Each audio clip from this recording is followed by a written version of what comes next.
I don't think I've seen this menu screen yet. It's gorgeous. Wow, Astrid, you're such a badass. You're so amazing. This is my second time ever playing Wintermute. Just a heads up for spoilers. I have already played the DLC content for 2 of the tales, Signal Void as well as Buried Echoes. I will be referencing both of those tales within this video, so there will very likely be spoilers for them.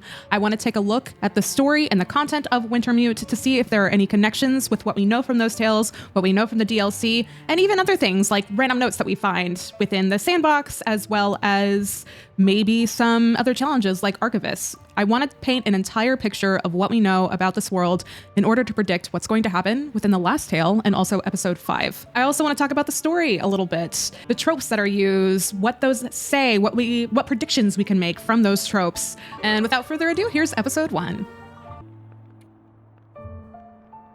Let's do Hardened Survivor. You know, because. So something I want to say really quickly is that I'm going to have to probably cut the intro cinematic to this game. I guess the intro credits, that's the right, because I don't want a copyright claim on this video because there's a first aid kit song. Please, if you have not seen the credits for this game, go look them up. I don't think I've ever seen an intro credit montage quite like the one for Wintermute, and it does a few things. Because Survival Sandbox came out first, it almost purposefully sets the bar again for you to expect something that is beautifully rendered, which is, you know, not necessarily different from the sandbox, but specifically something that is full of life, full of humanity and emotional, which is really not the experience you get from the sandbox. So I think it was an incredibly strategic move to have those credits right at the beginning of each episode, and they did such a good job with them. Like, I feel like I get teary-eyed every time I watch it. Also, First Aid Kit is amazing. So please, if you have not seen the intro credits for Wintermute, go look them up, open up your game, go watch them. It's 100% worth it. I'm really sad I can't show them here, but I just want to play it safe. So let's get into Will's story right now.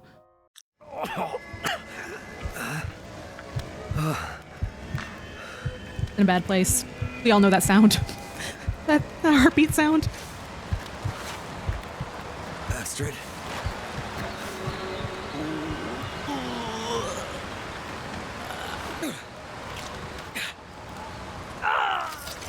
Astrid!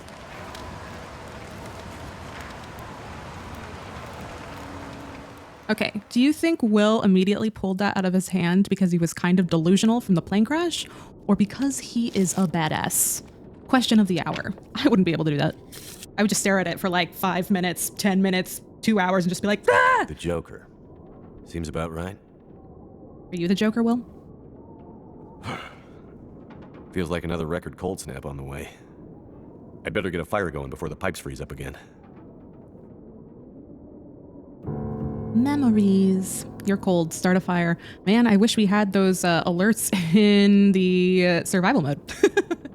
Hey, idiot. Gonna freeze your ass off. Maybe start a fire.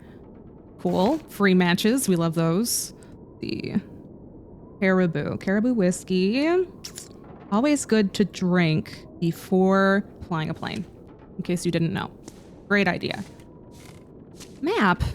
Great Bear Island. Dad used to fly there all the time. He said it used to be beautiful. Not much reason to go there these days, since the quakes and all. Okay, so first connection that we have to the tales, the earthquakes. We get references to the earthquakes. I can't remember if it's in Signal Void, but I know it's in Buried Echoes when we, from the foreman who is talking about how it's really difficult to set up what they need to set up with Reuterger's machine because of all of the earthquakes that they are experiencing. It is unclear whether those earthquakes were caused by the machine or whether those earthquakes just exist in Great Bear Island, but because they are mentioned constantly, I have a feeling that they are going to be important for this plot overall, and therefore I want to believe that the machine that Reuterger created did cause the earthquakes, or installing the machine did cause the earthquakes. But it's not necessarily true. It could be that the earthquakes are caused from something else, and that something else is the reason why that machine was built there in the first place, or something completely unrelated. But that's what I'm getting at right now, is that those earthquakes are related to the machine. So unfortunately, I would really like to see the inside of this map. Well, I think that would be a nice little clue. We could figure out the missing pieces. Okay, do we want to take? We don't have to take this. I'm like, ooh, cooking pot. There, relax. It is interesting that the earthquakes are mentioned so early, though, so you know that Hinterland has been planning to do something with that aspect of the story for quite some time. Explore my own hangar. Whoa, that was the wrong button. Sick. Can't open that. Newsprint roll. Tinder we don't need. Is there anything else, photo? A rare Mackenzie family photo.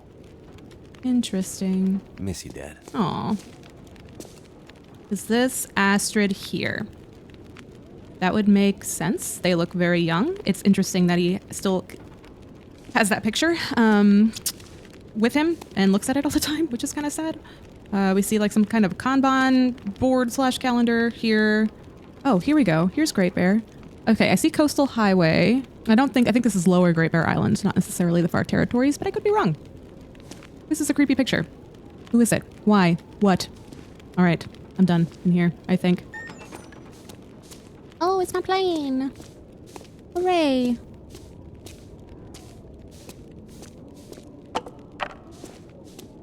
I don't know why I picked that up. Do I get a... Are you gonna... Yeah. Well, here we are, old girl. Your best flights may be behind you, but you're still beautiful to me. And anyways, you're all I've got. I'd sure love to give you one last great adventure. Ooh. Got what you wanted, bud. Okay, jackrabbits. Toilet. Sink. Damn, I was right. Pipes froze up again. Keep your water dripping, bro. Gotta do that. Do we want to go to sleep? Oh, yeah, my jacket. I don't remember needing my parka this early in the season. It seems to get colder every year. Getting pretty late in the day. Climate change be like that. Take a nap. Yum. You're tired. Take a nap. Okay. Sure.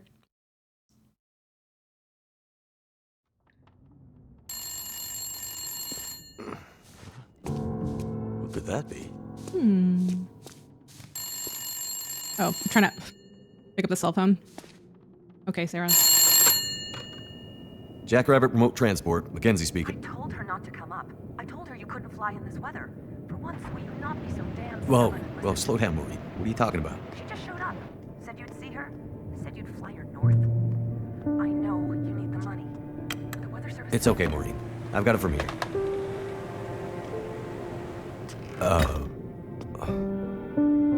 Hello, Will.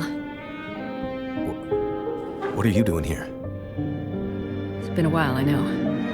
Yeah, years. I haven't heard from you since... I know. And I wouldn't be here if it weren't important. Well, what brings you... I mean, are you sick? No, not me. But I need to get to someone who is. Right. So you're still a doctor? Yes, I'm still a doctor. I thought that after... Why are you here? I need your help. There's an isolated community in the northern part of Great Bear. Someone there is very sick. Great Bear? There's nothing there anymore. Not since... I know. But I have to get there. Still trying to save the world, huh? Somebody has to. What's that supposed to mean? Mackenzie... Will... I didn't come here to fight about the past. I need a pilot to take me somewhere remote. Someone who won't ask too many questions. Someone I can trust. Wait, questions? Astrid, are you in trouble? Are you gonna help me, or not? What's in the case? See, there's that thing about no questions, remember? What's in the case, Astrid? No questions. Look, the weather out there is bad. Bad. But it's getting worse. You walk in here after years. I could have been dead. You could have been.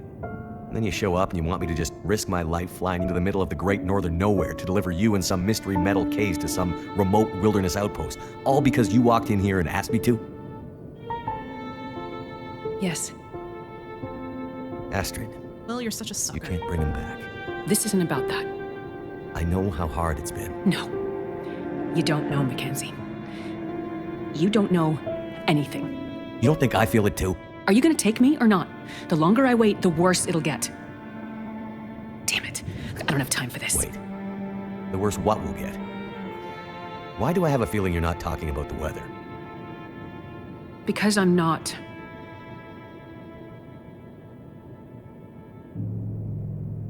Throw your bags in the plane. I'll get started on pre-flight. Better buckle up tight, because it's going to be a rough ride. Let's see. 2 people plus enough fuel to get us out to Great Bear and back leaves... almost no capacity for cargo. If we're too heavy, we'll burn through our fuel before we get there. I'll have to be careful about what else I take with me. All right, so what did we learn from that exchange? I'm jumping the gun a little bit here because we don't really know what happened to their son yet. It's implied again in the intro credits, but I'm not sure if what Will says when he says, "I haven't seen you since," and he drifts off, I'm not sure that is necessarily talking about their son, because I'm going to assume that they were still together when the death of their child did happen, and then it was a falling out process after that. So something happened where these two completely separated, never to talk to each other again, and we don't really know what that is. Secondly, an interesting dynamic with these two characters and with Astrid's motivations. So they clearly care for each other still, at least Will does for Astrid. We don't really know if Astrid's using Will. Whatever Astrid is going to, whoever she needs to heal, this is clearly important to her on a very personal level. It could possibly be because of her line of work and because of a very dire situation that she has a lot of knowledge on, or it could be that whoever she needs to save, she has a very personal connection to, a connection where she is willing to risk both her life and Will's life in order to get to. So those are setting the stakes pretty high, and it sets a player expectation as well that this is something that, we better get an answer that is very satisfying and aligns with the player motivations, that this is something big enough to, risk their lives on. Will, knowing that this is super dangerous, not only cares about Astrid enough to do this, but trusts her still enough to believe that this absolutely has to happen, and this is a life or death scenario, and more reasons than one. That would be my guess. It's like he still really trusts her, clearly, which is interesting. It means that they were. Can I pick this up? They were incredibly close. They were incredibly close before they separated, which is extremely sad. Astrid's a doctor, so we're covered there. Probably best to have some extra meds just in case. The distress pistol kit is heavy, but I'd hate to end up in an emergency situation without it. He's in there, and can I take everything? Water, energy bars, purification tablets. Breakfast of champions. Oh no, because I have to put her hard case in. Okay, I see. Almost Astrid traveling pretty light. Okay, so Wherever she's going. this is Must not be 5. planning This to is stay long. okay. So we can only take 1, which means I'm probably going to take the distress pistol. Honestly, Just need to grab my parka and we can go. because I don't think I can keep that stuff on me. I'm grabbing the parka.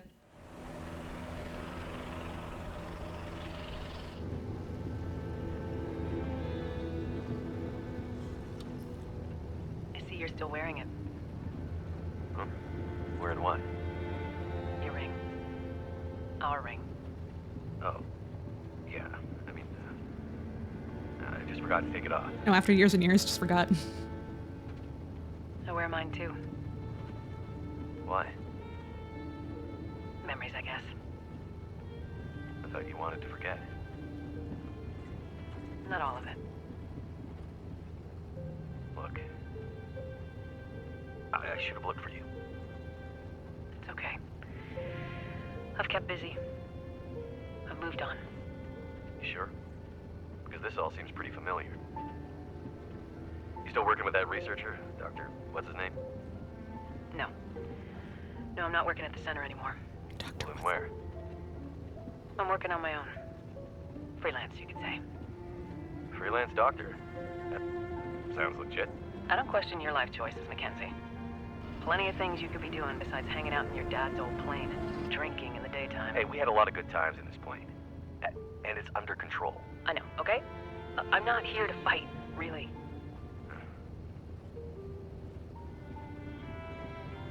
I think about him all the time, you know? I know you do. But I did. The choice I made. I did it for us. You don't have to. Let's just not... No. It's important that you hear this. There's things I need to Mackenzie, say. not now. There's... Just let me tell you. Will, shut up for a second. Something's wrong. That is not good. What's going on? Power's gone. Whole electrical system looks fried. Shit! What's happening? No power means we're going down. Hold tight. Will?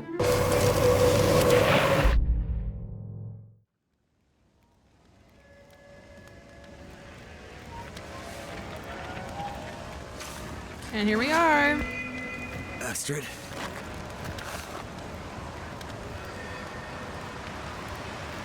I have to watch this again. Astrid! You're in trouble, buddy. Oh, we're not getting the heartbeat anymore, though. I must have gone right through the windshield. Funny. Trees broke my fall. Oh, mostly. Okay, let's get some wood. Let's get some band-aids. Let's not stumble into the fire. Let's not do that. First. No.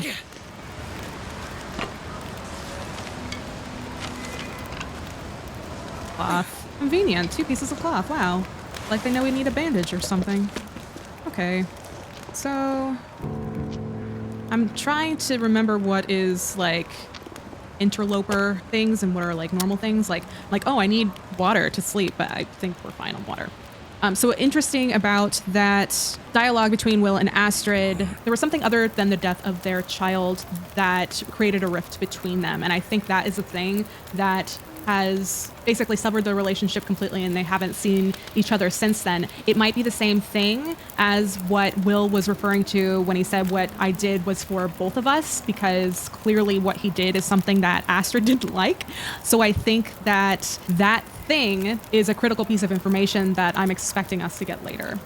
Also, an interesting thing about the whole child death and divorce trope that is actually pretty prominent in story. What it does is it makes it so both of the characters remain relatable and likable regardless of the tension between them and regardless of their bad choices. So Mackenzie's drinking, the fact that they got divorced and they didn't try to work it out, we all know from just either life experience or story or someone else's story that is a really difficult thing to deal with, and it makes sense why they wouldn't want to stay together after that. It makes sense why Will is drinking every day, because that is a really traumatic thing to go through. So it's a little bit of a cushion.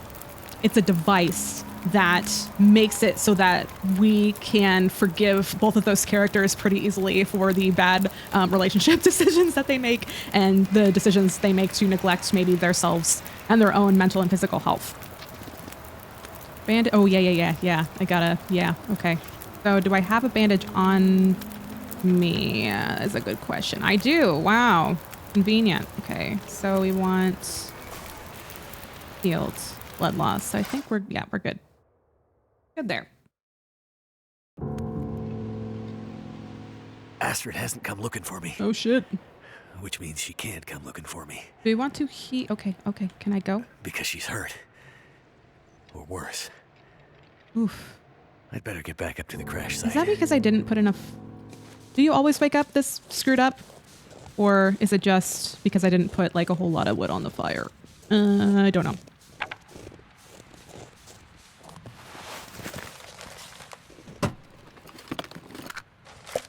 Damn. Got some shit. I always love playing on difficulties other than Interloper. All the stuff you get. All the fun stuff. I don't necessarily know if I need this crap or not. I probably just need a run. Wasn't there something else down here that was really important for me to get?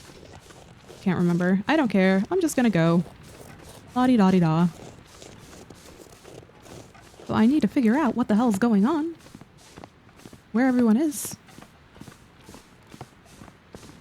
Try not to get my ass kicked on the way. I could probably climb that. You can, sir.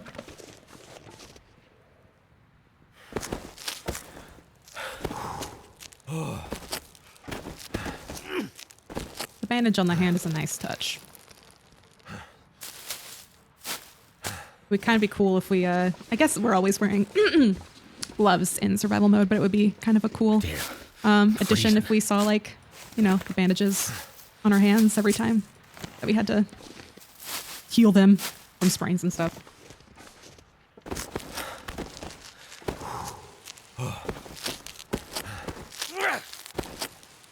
Finally made it.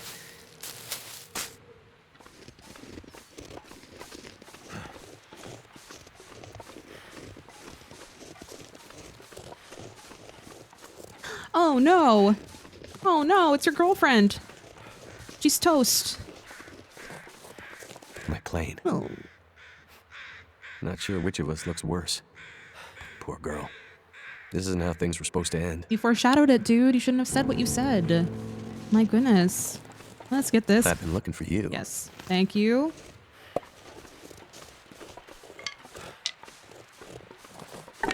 Okay, we're gonna actually make a fire here. Get some things from that fire. Oop. Astrid's pack. Interesting. So I feel like she would have other things in her bag. Just saying. Just saying. Oh yeah, that's right. They put it on for us. Convenient.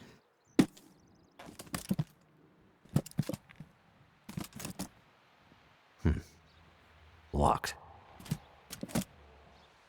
If it's like something Whatever's easy, in this case, Astrid was ready to die for it. like their son's birthday or something, she that hasn't and Will already just died like for it. doesn't figure it out, I would be pissed. Okay, did we pick up the distress pistol already? I don't remember. I don't think so. Go here, here, here. Do that. There we go. Oh yeah, baby. Got ourselves a weapon. Not like it matters. Ooh, flare. Okay, let's build a fire. Warm up. 95%. I'm apparently a real good fire starter. This will. Come on. Ooh. It worked. Oh yeah, baby. Oh yeah. Nice and heaty. Okay, let's make this. Make these. Do we not have a can? Do we have a can? Do we not have a can? Do we have a can? Do we?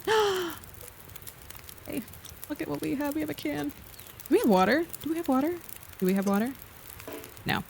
Okay, so let's make some water. I know all the tricks. All the tricks.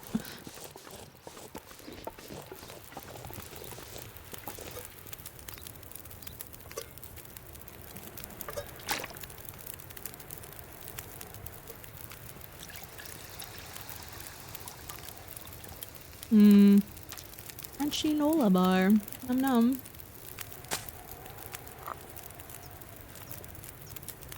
Let's warm up. Good on us. Get out of here, you know?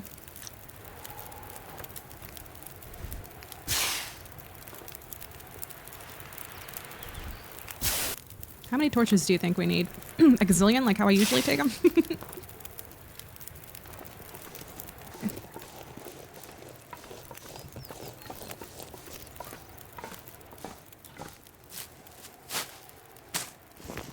She definitely passed through here.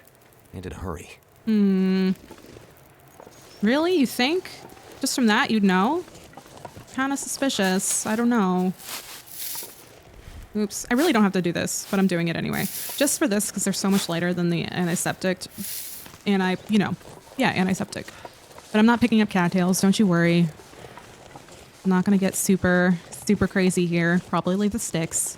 Even though sticks, can we use sticks for Grey Mother? Because she needs wood from us. So maybe we can. Maybe we can.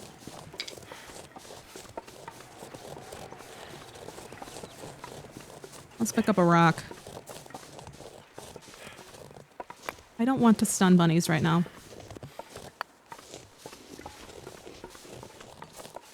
Go off, little bun. Live. Oh, look, there's a campfire. Someone's been here recently. Recently. Could it have been Astrid? Could it have? Maybe.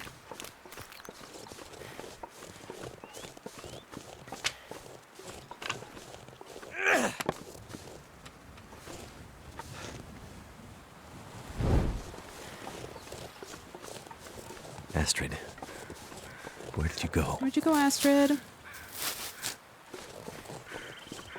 Oh, it's a wolfie. Oh no, we don't want to be around the wolfie. Stay away from the wolfie. It's distracted. Oh, is that a wolf? I better keep my distance. Right. All right, chill.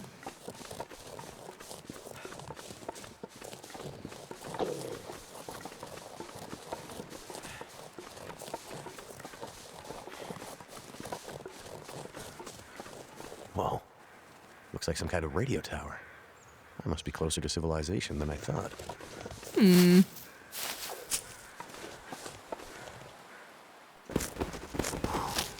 Will says there's nothing left in Great Bear to Astrid when she says that she wants to get there. However, he has a ton of Great Bear paraphernalia in his hangar. Whether that is sentimental or not, we don't know. But like, Horse. he even has a Great Bear map hanging up. So I would feel like he would know the area pretty well. It seems like he has a connection to this place, that he's spent some time here, but maybe that is, you know, just a, maybe I'm making connections where there are no connections.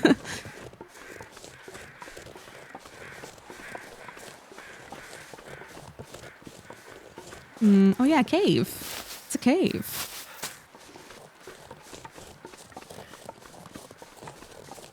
It's also interesting. I remember the first time playing this, I was surprised how quickly I found town, even though it's empty.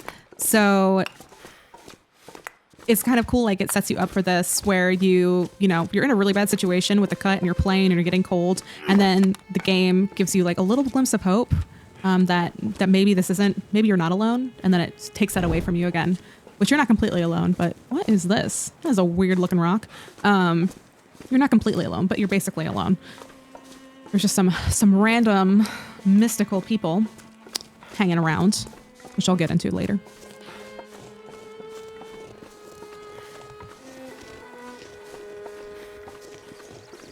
I just want to say that while I love the survival sandbox music, Wintermute music is like another level. I think I have just like a sweet spot for strings.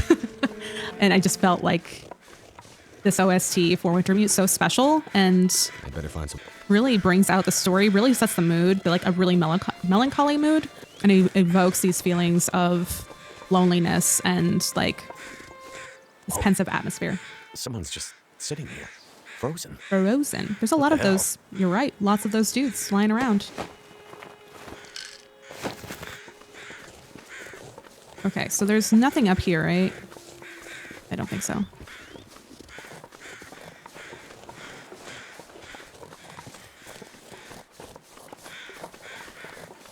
Lots of rose hips. Oops. I'm not gonna go back up for them. Don't you worry. Not that desperate.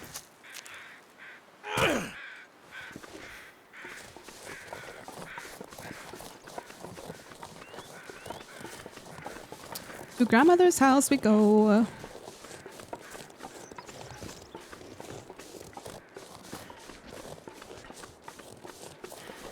Look, smoke from that chimney. This looks like an aurora kind of night, Someone's home. doesn't it? I don't think we get an aurora on the first night. Could be wrong though. No, I don't think we do.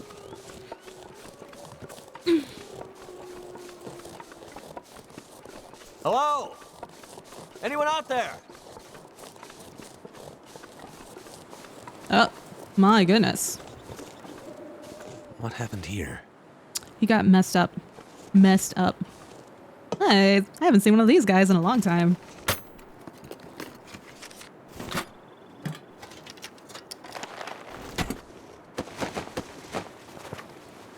Okay. This whole area looks like it's been abandoned for a while.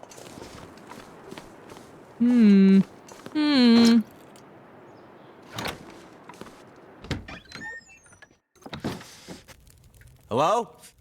Spoopy. Uh-oh. Anybody here? Uh-oh. Unknown. Ma'am. Ma'am. Hello, ma'am. Hey. Hey, wake up. Not a good Whoa, idea, wait! Will. Hold your fire! Get back. Okay. Just take it easy. Why are you here? I saw the smoke from your chimney. Outsider. What? Thought so. Mainlander. Outsider. I don't recognize your voice, and you haven't left like the others. So, must be a mainlander. Someone who doesn't know any better. My plane, I crashed in the mountains nearby. I'm looking for someone who crashed with me. A friend. She might be injured. I haven't seen her. Listen. You haven't seen anybody you lately. maybe point that gun someplace else? You think because my eyes are covered, I can't see you? Make the wrong move, say the wrong thing. You'll see how good a shot I am. Yeah, but he is standing right I in don't front doubt of you. The others are all gone. If you're here, things must be worse than they thought.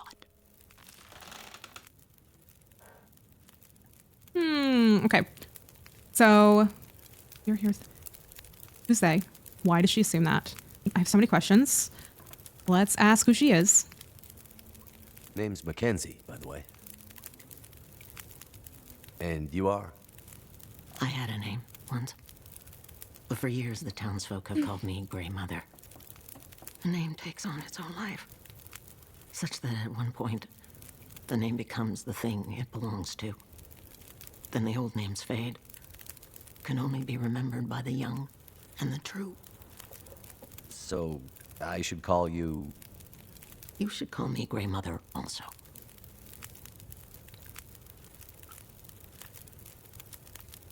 Sitting here with a rifle in your hands. You expecting trouble? Trouble. Trouble found me. You mean the storm? The bad men came, took my things, tried to take my house.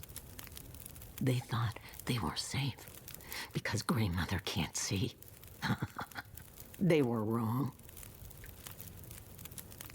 There is something that is happening here that I don't know if it's a clue or a red herring or just a representation for us to cling to let us know that she can't see immediately, but her eyes are wrapped and it's a choice, right? Because even if she's blind, we don't necessarily need that visual. So why are her eyes wrapped? I have a theory that it's because it obscures her face in a way that makes her unrecognizable to us.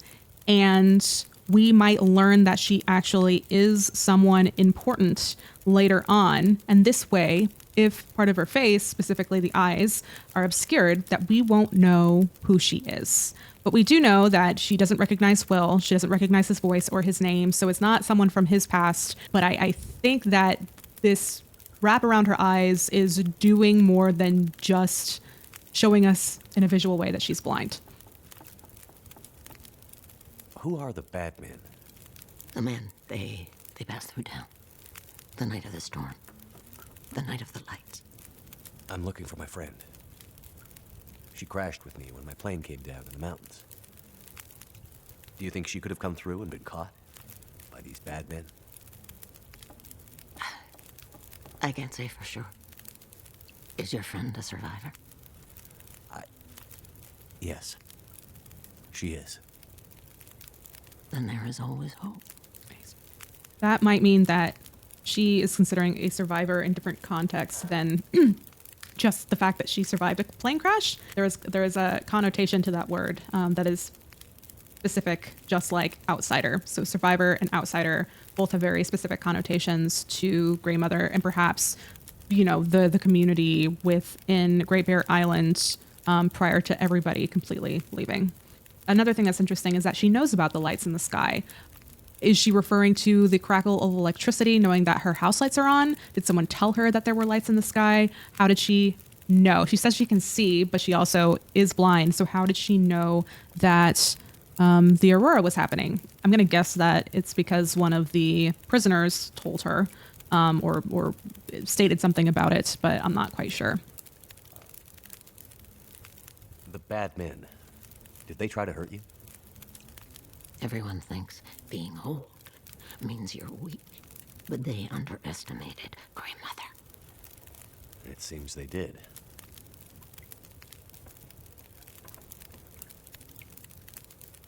Where are we? Milton, a forgotten town deep in the mountains. You're far from home. But where are we on Great Bear? My plane came down in a storm, and my compass was acting funny. I've lived here all my life. Not much use for the outside world. Milton's the last of the old mountain towns. Now, it's almost impossible to get to. Or get out of. Only people left here are either too poor or too proud to leave. Which are you? I have what I need. At least I did, before the bad man came. Now I'm not sure I have enough to get through the winter. I need to find my friend, but I'll do what I can to help. My mind is fuzzy. Some things come through so sharp, others like a dream. Let me think. Let me rest. Maybe I can pull some memories out of the fog. Maybe I can find something that could help you find your friend.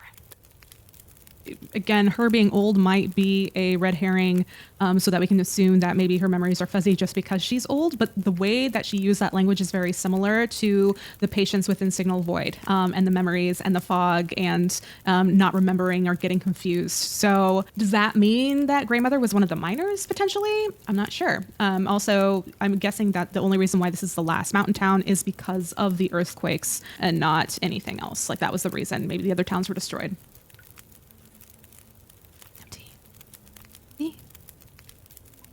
The town seems so quiet. Does anyone still live here? Not many. After the earthquakes. Less. After last night.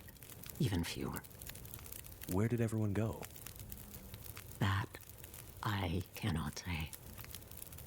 All I know is that I heard screams and could smell smoke for most of the night. I crashed without much food or gear myself. And if these bad men cleaned you out, we're gonna need to find some food and fuel, or neither of us is gonna make it through the next few days. You have any idea where we could find some supplies? The bad men took everything. And the others in town who would have helped me are gone. The ones left will have their own worries. It's up to you, outsider. I'll do what I can, but I'll need your help. There must be somewhere in town to get food, fuel, the essentials. What about your friend? Aren't you in a hurry to find her? Yes, I am. And I'll be looking for signs of her. But there's a lot of ground to cover. And without gear, I won't make it. So while I'm looking for supplies, you see what you can remember about the Night of the Lights, and if she might have passed through town. That way, maybe we can help each other. Okay, outsider. Grey Mother can't promise she can unlock the secrets in the dark cupboards of her mind. But she'll try. Oh my gosh, there is so much dialogue here. Let's see. The way that they are talking about the lights makes it seem like the night that Will and Astrid crashed last night was the first night of the aurora. So the question is why? What triggered it? It feels like the earthquakes have been happening for a while, but the aurora is new. I'm trying to put this within a timeline of the tales. I don't necessarily remember them talking about the auroras within the tales, I don't think. But again, it still could be, since the earthquakes suddenly started happening, that they were caused by Rudiger's machine. It's also hard to tell whether or not she has been here for quite some time, because it seems like, I don't know, divine intervention or just like an incredible coincidence that Will has crash landed right as she's running out of supplies. So it almost feels like her current situation was possibly triggered by the Aurora, and the Aurora triggered the breakout of the prison inmates to come and then wipe her out. Okay. Well, any idea how I can get out of this town? I need to find help. The old quake closed down most of the roads in and out of town. That was years ago. Blizzard just swept through town after the power went out.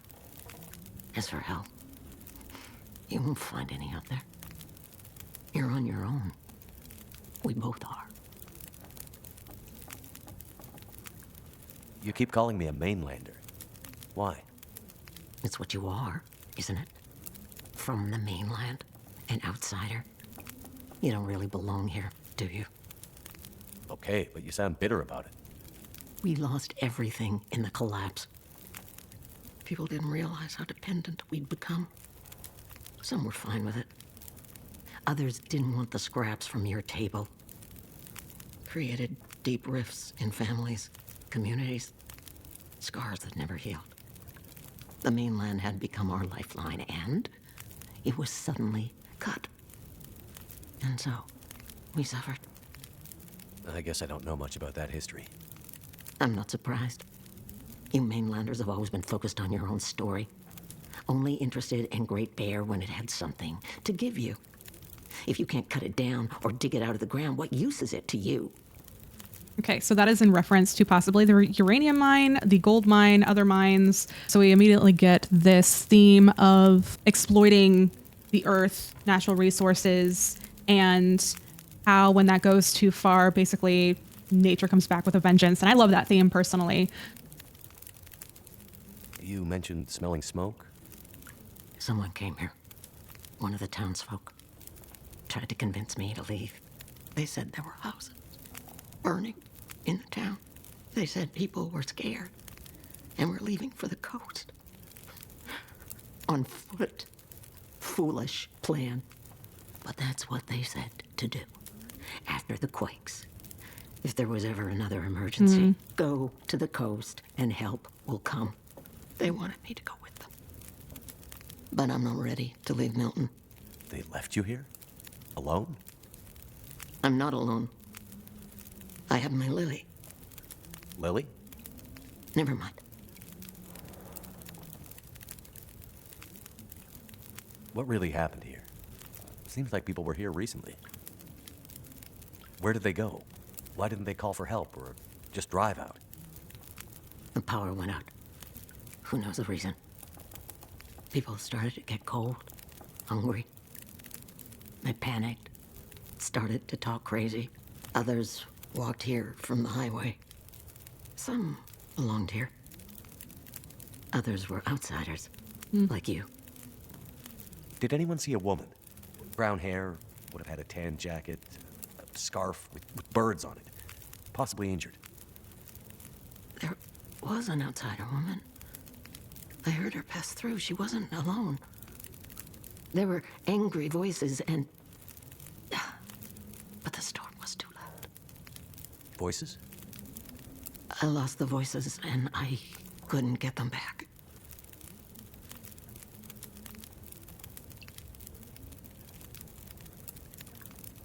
Before, you mentioned hearing voices. Do you remember what you heard? Memories are gray, messy. I'm trying to remember. It was windy.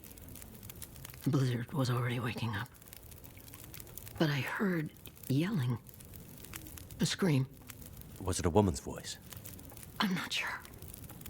The voices were thin, far. The blizzard was waking up. Soon there was only wind and darkness. I don't know. I don't remember. It's all cloudy now. Timeline doesn't really add up because if it was Astrid, then this all would have happened last night with the Aurora. So like everybody left town and the blizzard happened and the Aurora all happened last night and the power went out and like everybody freaked out in a matter of hours. Like I feel like I'm missing something here. Like time for Will hasn't passed as slowly as time for Astrid is what it seems like, or in this town.